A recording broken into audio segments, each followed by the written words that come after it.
Greetings. I'm Steve Cook, and it's time for the October 8th business meeting of the Ben Lapine School Board recap. And we started the meeting at 5:30 on October 8th. It was introduced by Chair Marcus LeGrand. We started off the meeting with introducing our new sponsors for the Student Voice Council, Steve Weatherall and Amy Zepniewski. We're very excited to have them along for the ride and helping us coordinate the work of our Student Voice Council. Tonight we were joined by 3 members of the Student Voice Council. This is their first meeting of the year. We had Chloe Grissom, Ben Schnur, and Elliot DeMartin, and we are very excited to have them now joining us for the rest of this 24-25 year, and we'll have more representatives from that group as the year goes. Our district recognition for tonight, we were excited to celebrate Lapine Middle School's Dawn Grady, language arts teacher, for her work in the school, just establishing wonderful culture and her support of the WEB program. Maybe you've heard of that before. It stands for Where Everybody Belongs. Dawn is the sponsor of that program. We use, essentially, 8th graders are supporting the entrance of 6th graders into the school and helping them feel cared for and supported in that entry. This year, the Student Advisory Report for this first month, they shared some of the goals they have for this year. The first one is just establishing their norms, finding their own voice, and looking to get representation across the entire district. All of our high schools, 7 high schools, having representation with that. They talked about focusing on several items, things like activism in the community, getting more people to volunteer in our schools, maybe even approaching the legislature this year about school funding needs, supporting mental health needs of our students, looking into bias incidences as they are happening throughout our schools, and then just being in tune with some of the things that we focus on, like in our polls with Youth Truth, making sure that we're paying attention to what it feels like to be in our schools and that sense of belonging that exists in each of our high schools. Glad to have them in attendance tonight. A wonderful addition to our board meeting here in South County. The consent agenda passed with very little discussion. Also, the consent for information, there were several items on there. We reported on some public comments that happened last month and several policies that we wanted to bring updates to, including those policies that we presented last month that there was quite a bit of interest in. We call them the advertising policies. Those policies are KI and KJ, and so those are now in, those have been adopted, and they have been implemented into place after this meeting. And last but not least, in the consent for information, we presented our strategic initiatives for the entire district for this year and shared that with our board. And so we had 3 reports tonight. Those 3 reports went by pretty quickly. Our first one was a funding report from our Chief Financial Officer, Dan Emerson. Essentially, our ending fund balance was up slightly, about $5 million more than anticipated. Our enrollment was up slightly, not very much, and our tax receipts were up slightly. The one thing that we are keeping an eye on, we had budgeted for our PERS cost increase this year was 2.5%. That seems to be coming in. We estimate around 4%, so we know there's going to be some impact there. And then he shared some enrollment updates by level.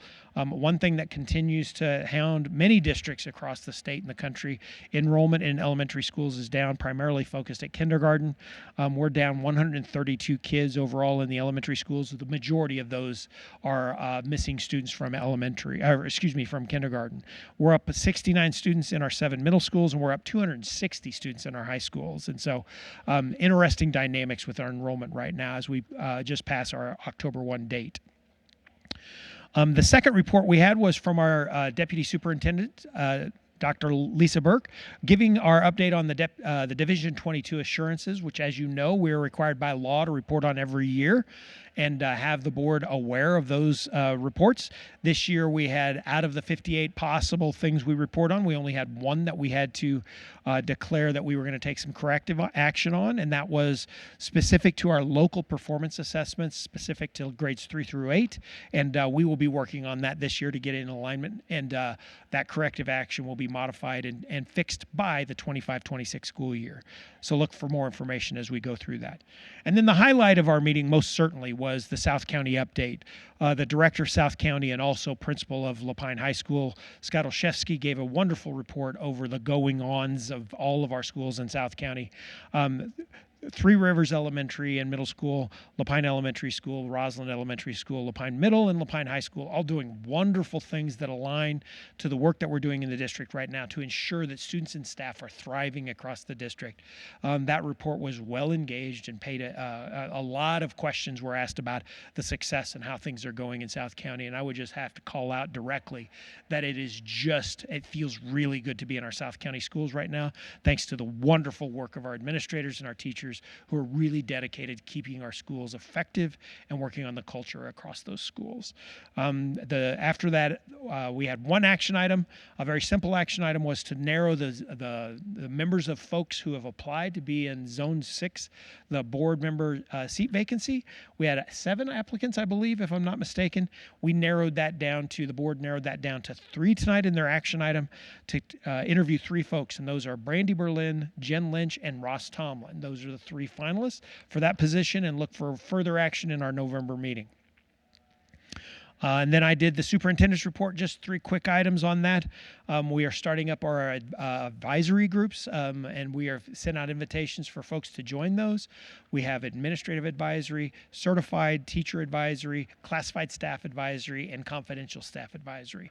So those applications are out there. If you're interested, please look into those and apply. We'll be accepting those applications for the next couple of weeks. The second item I presented on was just the follow-up from the board cabinet retreat that we did a few weeks ago, and just a lot of good energy coming out of that and some new communication strategies that we're implementing. And then just a quick third update was staffing updates. We now have 2 more administrative hires that are in place to replace the 2 positions that were vacated with some internal promotions, if you will. We have a new director of HR. Her name is Beatrice De La Rosa. She goes by Triz. She's already started. She started Monday, October 6th, I believe. That's not right, 7th. I think 7th. Yeah, and then a new executive director of elementary schools to replace Dr. Burke's position. Her name is Karen Rush. She will be starting November 4th. And then we also have a position posted to replace Leah Bibot, who's moved to the ESD to go to work for them. And so that position will be taking applications for the next 2 weeks. And so we adjourned the meeting at 7 p.m. And our next scheduled meeting is scheduled for November 12th, 2024. And we'll see you there. Thanks. I'm Steve Cook, and that's your recap for the October board meeting.